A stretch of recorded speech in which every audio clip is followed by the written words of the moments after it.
இந்த வீடியோவில் நம்ம பார்க்க போகிற டாபிக் என்னென்னா ஹைப்பர்டென்சிவ் டிஸார்டர்ஸ் ஆஃப் ப்ரெக்னென்சி. அதாவது ப்ரெக்னென்சி டைமில் வரக்கூடிய ப்ரெஷர் மாற்றங்கள். இதை வந்து 3 டைப்பாக பிரிக்கலாம். ஜெஸ்டேஷனல் ஹைப்பர்டென்ஷன், அதாவது ப்ரெக்னென்சிக்கு முன்னாடி பிபி நார்மலாக இருக்கும், ப்ரெக்னென்சி டைமில் வரக்கூடிய மாற்றங்கள். அடுத்தது ப்ரீ எக்லாம்சியா சிண்ட்ரோம்.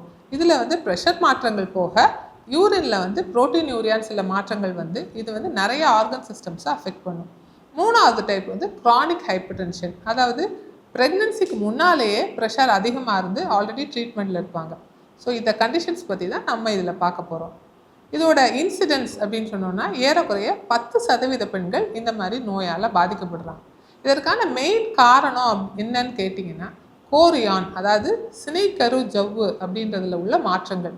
அந்த கோரியானிக் வில்லைன்றது அதிகமாக வர்றதுனால ஏற்படக்கூடிய ப்ரெஷர் சேஞ்சஸ் தான் இந்த ஹைப்பர்டென்சிவ் டிஸார்டர்ஸ் ஆஃப் ப்ரெக்னென்சி. இதில் வந்து வாஸ்குலர் எண்டோதீலியல் டேமேஜ் அப்படின்ற ஒரு மாற்றம் வந்து இரத்த நாளங்கள் அளவில் நடக்குது. இரத்த நாளங்கள் ரொம்பவே சுருக்கம் ஏற்பட்டு இரத்த ஓட்டம் சரியாக வராதனால அதில் வந்து மாற்றங்கள் ஏற்படுறதுனால இந்த மாதிரி சேஞ்சஸ் வந்து பாடியில் எல்லா இடத்துலையுமே ஏற்படுது. இதனால ப்ரெஷர் அதிகமாகி மதரையும் பேபியையும் அஃபெக்ட் பண்ணுறதுக்கான வாய்ப்புகள் அதிகமாக இருக்குது. இது மட்டும் இல்லை, மரபணுக்கள் சம்பந்தமாகவும் இந்த மாற்றங்கள் ஏற்படலாம்.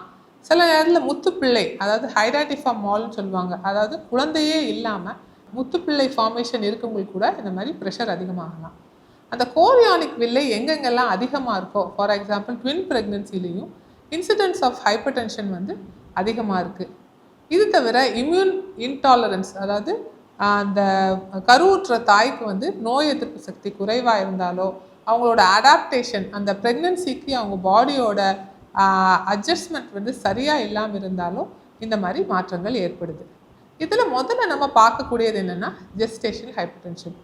ஏறக்குறைய 20 வீக்ஸ் ஆஃப் ப்ரெக்னென்சிக்கு அப்புறம் 6 hours அப்பார்ட் 2 பிபி ரெக்கார்டிங் பண்ணுறோம். 140 சிஸ்டாலிக்கும் டயஸ்டாலிக் 90க்கும் மேலே இருந்துச்சுன்னா இது ஜெஸ்டேஷனல் ஹைப்பர்டென்ஷன் சொல்கிறோம். இது பொதுவாகவே 12 வீக்ஸ் ஆஃப் டெலிவரிக்கு அப்புறம் நார்மலைஸ் ஆயிரும். இதில் வந்து வேறு ஆர்கன் டேமேஜஸ் எதுவும் இருக்காது.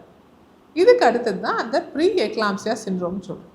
இந்த ப்ரீ எக்லாம்சியா சிண்ட்ரோமில் வந்து பிளட் ப்ரெஷர் 160, 110 இல்லைன்னா அதுக்கு அதிகமாக வரலாம். இதோட அசோசியேட்டடாக புரோட்டீன்யூரியா, அதாவது யூரினில் வந்து சில மாற்றங்கள் டியூ டு கிட்னி சேஞ்சஸ், இந்த மாதிரி புரோட்டீன் பிரேக் டவுன் நிறையா வரனால 300 மில்லிகிராம் புரோட்டீன் வந்து யூரினில் செக்ரீட் ஆச்சுன்னா இதை வந்து புரோட்டீன்யூரியா நம்ம சொல்கிறோம். இது தவிர லிவரில் மாற்றங்கள் ஏற்படலாம்.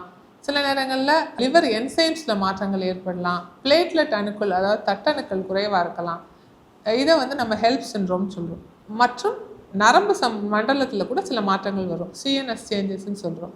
ஸோ உடம்பு பூராவே இந்த ப்ரெஷர் அதிகமாகிறதுக்குள்ள மாற்றங்கள் ஏற்படுது. இந்த ட்ரீட்மெண்ட் வந்து நம்ம கொடுத்தும் இது சரியாகலை அப்படின்ற கண்டிஷனில் வந்து இது வெட்டில் போய் கூட முடியலாம். அதாவது கன்வல்ஷன்ஸ்ன்னு சொல்கிறோம், வெட்டு வர்றதுக்கான வாய்ப்பு இருக்குது. ஸோ இந்த கன்வல்ஷன்ஸ், இந்த ப்ரீ எக்லாம்சியா தொடர்ந்து வரக்கூடிய மாற்றத்தை தான் நம்ம எக்லாம்சியா அப்படின்னு சொல்கிறோம்.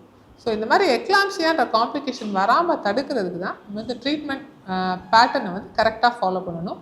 ஒரு ஹை ரிஸ்க் ப்ரெக்னென்சின்றதை மைண்டில் வச்சு கரெக்டான ட்ரீட்மெண்ட் கொடுக்குறப்ப மெட்டர்னல், அதாவது மதர் சைட்லேயும் பேபி சைட்லேயும் எந்த ஒரு காம்ப்ளிகேஷன் வராமல் நம்ம கண்டிப்பாக ப்ரிவெண்ட் பண்ண முடியும். இந்த ப்ரீ எக்லாம்சியா சிண்ட்ரோம் வந்து பாடியில் எல்லா இடத்துலையுமே சேஞ்சஸ் உண்டாக்குது.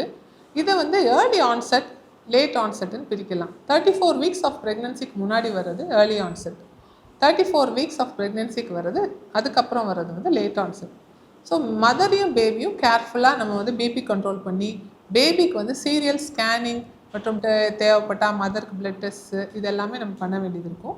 பேபி சைடில் வந்து சிடிஜி மானிட்டரிங் பண்ணணும். அதுக்கப்புறம் ஃப்ரீக்வெண்ட் ஸ்கேன்ஸ் பண்ணணும். பேபியோட க்ரோத்தில் எதுவும் ப்ராப்ளம் இருக்கா, சுற்றி இருக்க தண்ணியில் எதுவும் பிரச்சனை இருக்கா. சில நேரத்தில் இந்த ப்ரெஷர் மாற்றங்கள்னால பேபியோட க்ரோத் ரொம்பவே குறைஞ்சிரும். ஸோ இதெல்லாம் கரெக்டாக மானிட்டர் பண்ணுறப்ப இந்த டெலிவரியை வந்து நம்ம பிளான் பண்ணுறதுக்கு ரொம்பவே ஹெல்ப்ஃபுல்லாக இருக்கும். ப்ளஸ் இது ஒரு ஹை ரிஸ்க் ப்ரெக்னென்சியாக இருக்கனால கண்டிப்பாக ஒரு டெர்ஷியரி கேர் சென்டர் வேர் மதருக்கும் பேபிக்கும் ரெசஸ்டேட் பண்ணுறதுக்குள்ள ஃபெசிலிட்டிஸ் இருக்க ஒரு ஹையர் சென்டரில் டெலிவரி பிளான் பண்ணுறது ரொம்பவே சேஃபானது.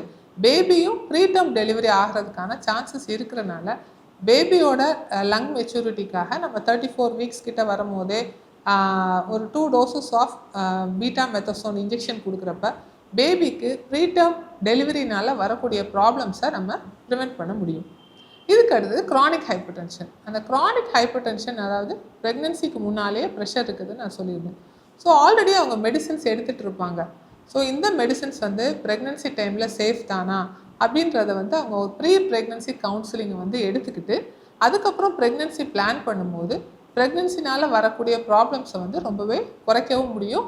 அவங்க சேஃபான ஒரு மதர்ஹுட்டை அவங்க அச்சீவ் பண்ணவும் முடியும். இதே போல் இன்னொரு உமன் ஹெல்த் ரிலேட்டட் வீடியோவோட உங்களை சந்திக்கிறேன்.